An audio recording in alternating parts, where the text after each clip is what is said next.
గత 2 రోజులుగా మా మాజీ మంత్రి జోగి రమేష్ గారు అలానే అంబటి రాంబాబు గారి ఇళ్ల మీద జరుగుతున్న దాడిని మనం చూసినట్లయితే అసలు ఈ ఆంధ్ర రాష్ట్రంలో ప్రజాస్వామ్యం అనేది ఉందా లేదా అనేది సామాన్య ప్రజలకు కూడా డౌట్ వస్తుందండి.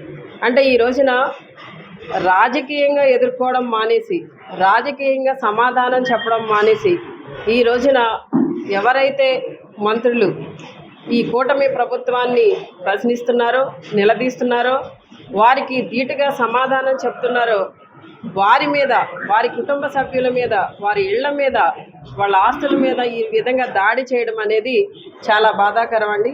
ఈ దాడిని మేము ముక్త కంఠంతో ఖండిస్తున్నాం. ఎందుకంటే ఈ రోజున ఆ దాడి చేసిన విధానం చూసినా, ఆ దాడి చేయడానికి వచ్చిన వ్యక్తులు ఉపయోగించిన పరికరాలు చూసినా నిజంగా చాలా బాధ అనిపిస్తుంది. అంటే ఇది ఆంధ్ర రాష్ట్రంలా లేదండి, ఏదో బీహార్లా అక్కడ ఎంతసేపు కొట్టుకుంటూ ఉంటారు కదా, యుద్ధాలు చేసుకుంటున్నట్టు ఒకళ్ళ మీద ఒకళ్ళు.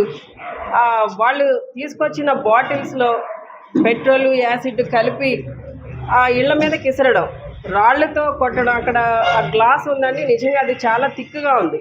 అంత థిక్గా ఉన్న గ్లాసుని పగలగొట్టాలి అంటే వాళ్ళు ఎన్ని రాళ్ళు విసిరితే ఆ గ్లాస్ పగిలిందన్నది మనం ఆలోచన చేయాలి.